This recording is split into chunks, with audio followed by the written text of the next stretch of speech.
Today, we put an end to the 2026 season for the New Mexico State Aggies, the 2026 Pac-12 champions. They had a pretty successful year and will wrap up in the Detroit Bowl versus the Purdue Boilermakers. Purdue did not have as successful as a season as the Aggies, but they did win 6 games, earning their bowl bid here today. Both teams looking to end their season out on a high note, so let's get this action started. Aggie ball to start the game, facing a 3rd and 10. Marucci's going to look for fellow senior receiver Donovan Papel, but he ends up dropping the ball after absorbing a hit. Following an Aggie punt, Purdue quarterback Ryan Brown comes out firing on the first drive and finds wide receiver Shamar Rigby for a 31-yard gain. Very next play, Brown hits the motion man, which is halfback Jaheim Mayweather, who breaks a tackle and finds his way in the end zone. Touchdown Purdue. Quick strike offense for the Boilermakers here, and they come out firing early to take a quick 7-0 lead. Aggies following drive sees them start out with facing a 3rd and short. They're going to hand the ball off to Humphreys, who's going to push his way ahead, but ends up coming up short. They stay on the field on a 4th down, and Triplett takes the ball up the middle for a 10-yard gain and a 1st down. Next play, Marucci's going to take the snap from shotgun. He's going to find Humphreys across the middle on a Texas route for another 20 yards. On 2nd and 10, Marucci's changing up the play. He's facing the blitz. He finds Isaiah right across the middle, and he's going to outrun the defense on his way to a touchdown. Touchdown Aggies to tie the game. 37-yard catch and run. Great composure there by Marucci, seeing the blitz, changing the play, and finding a man for a touchdown. Purdue next drive. Here they're going to start off with a handoff to Jaheim Mayweather, who's going to take it up the middle. Purdue gets 2 big blocks there and on his way for a 1st down. A couple plays later, Brown's going to decide to keep it on a speed option. He's going to power his way for another 1st down. Mayweather's going to take the handoff, and whoop, he makes a man look silly, and he's going to push his way up the field for 15 yards. Later on 2nd and 2, Brown's going to play action, run a play fake here. He's going to look to take a shot to the end zone. He throws it up for grabs, but ends up getting picked off by New Mexico State. The defender decides not to take it out of the end zone, and the Aggies defense showing up early here with a quick turnover on the quarterback, picking that one off in the end zone. It's looking to capitalize off the turnover, but Marucci sails it on 3rd down, and they end up punting the ball. Purdue takes over, and after the interception, Brown's going to continue to sling it. This time he's going to find wide receiver Jerron Tibbs, who turns upfield, can't get away from the defense, but picks up 38 yards. Next play, they're going to run a motion man. They're going to hand the ball off to the other running back, Isaiah Bryant, who stays patient, finds a hole, and ends up gaining big yardage on his way to the 5-yard line.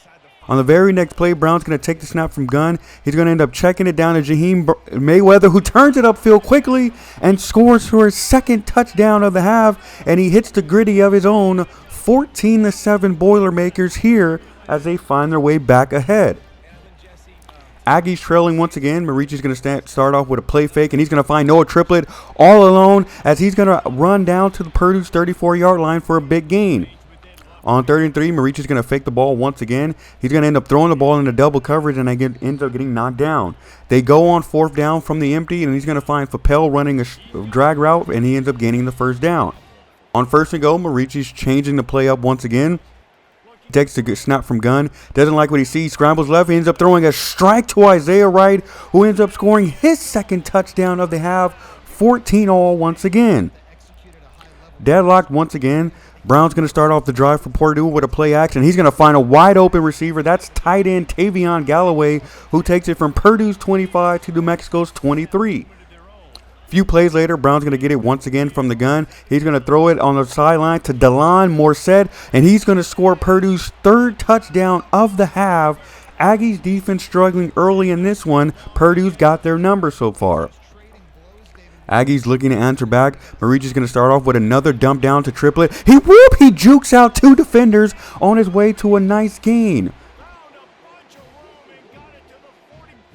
Aggies drive gets all the way down to the goal line, and they're going to set up a nice little bubble screen to Donovan Papel, who scores another touchdown, and that's going to tie the game as we go into halftime. Offense is rolling early on, 367 yards and 5 touchdowns between the 2 teams. Let's see if one of their defenses can break through and get some stops.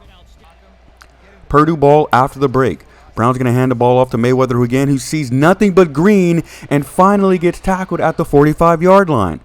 After an offensive penalty, Brown's going to drop back and he's going to find Morset across the middle, who spins out a defender, breaks a tackle of another, and ends up getting a first down. A few plays later, Brown's going to take the snap, but he's facing heavy pressure and is sacked by defensive end Adrian Carlisle. On 3rd and 21, Aggies are going to send the pressure once again, but Brown gets away from it, stays on his feet, gets hit, and finds a wide open man. Touchdown, Shamar Rigby. What an acrobatic play as Brown avoids a sack and still throws a dart. Aggies take over facing a 3rd down, and Marucci gets sacked, forcing another punt. Purdue takes over and they're facing a 3rd down, and now Brown gets sacked as both teams trade defensive stops. Afterwards, Marucci and the offense, they're going to take over, start their drive, and they're going to play action, boot right, and he's going to find Isaiah Abita wide open for a 1st down. Later, facing a 3rd and 1, they're going to try another play action, but the defense gets home, forcing an incomplete pass. Of course, the offense stays on the field and goes for it on 4th and 1, and Triplett picks up, I believe, his 2nd 4th down on the game. On 2nd and 5, Marucci's going to take this ball from the gun. He's going to find a wide open Trevino, who turns upfield for 13 yards.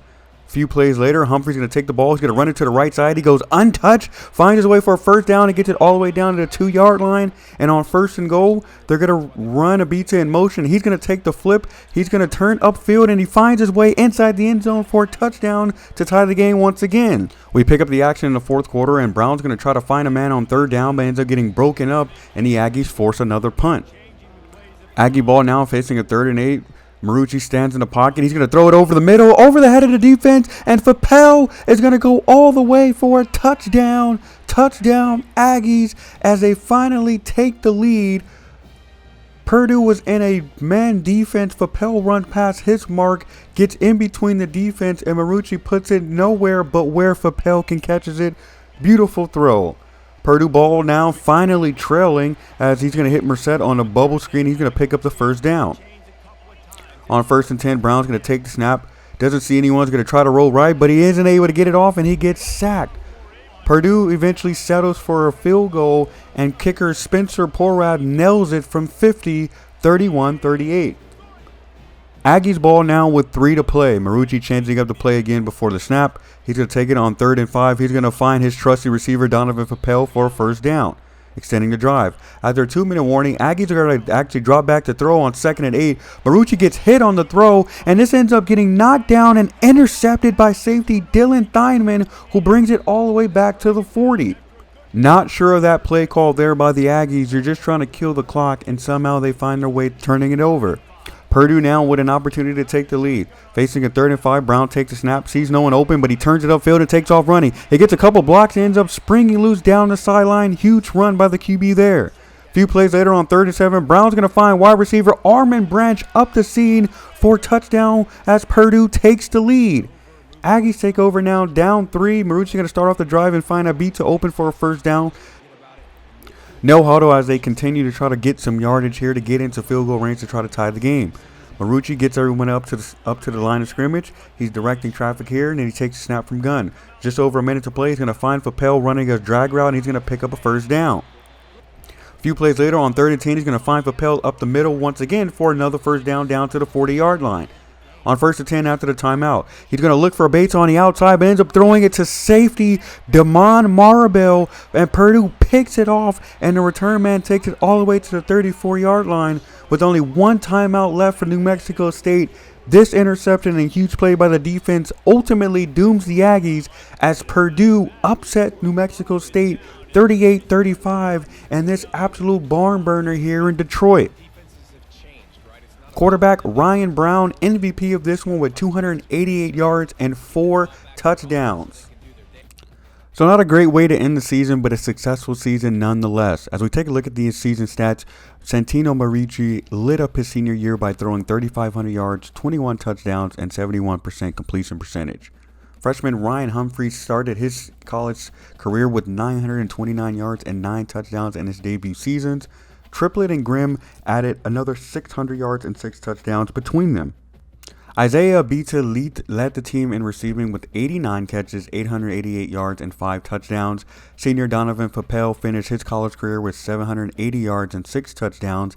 Tight end Hunter Talley pitched in 500 yards and 3 touchdowns. And Isaiah Wright, who came on strong late in the year, finished with 429 yards and 2 touchdowns. The defense, ultimately the standout of the team. Kone Ayupi led the team with 93 tackles and 12 TFLs. Safety Colt Mangino was second in tackles at 77 and had 9 TFLs. Star linebacker Ryan Farr finished with 73 tackles, 11 TFLs, 2.5 sacks, and 2 interceptions. Malachi Tayase was a team MVP with 31 TFLs and 20 sacks on the season. Spoiler alert, he also took home some hardware this year. Cornerback Rashad McKinley led the team with 3 interceptions. No other player had more than 2. And then we also finished with 2 defensive touchdowns by Ryan Farr and Jacoby Campbell. Team stats rankings ultimately were a mixed bag. The offense, for the most part, were middle of the pack, though they did have one of the best running offenses, not only in the Pac-12 conference, but also in all of college football. Scoring was pretty much middle of the pack. They did finish with the least amount of passing touchdowns in the Pac-12, but were tied for the most rushing touchdowns in the Pac-12 and had the most first downs by far. The defense, once again, stand out for the team. Top defense in the Pac-12, second best passing defense, number 1 rush defense, top 2 in points against, led the conference in sacks, but you would like to see a little bit more turnovers forced next year, so that's going to be a point of focus in the off season. Going over to award season now. Heisman Trophy winner for 2026 is Christopher Vizinha, but more importantly, on our side of things, defensive end Malachi Tayase, who finished once again with 20 sacks, is the 2026 Defensive Player of the Year. Absolute breakout sophomore season by Tayase. Ultimately was the captain of one of the best defenses in the country. Not only did he win Defensive Player of the Year, he also took home the Best Defensive End Award of 2026, as well as the Lombardi Award for 2026. Once again, taking home 3 big trophies, and an absolute special player who will hopefully lead this defense for years to come. So that wraps up this one. Next episode, we will go through the offseason and take a look ahead for 2027. The team looking to build on their 9-win season. If you're excited for what's to come, please hit that like button and considering subscribing. Thank you for tuning in.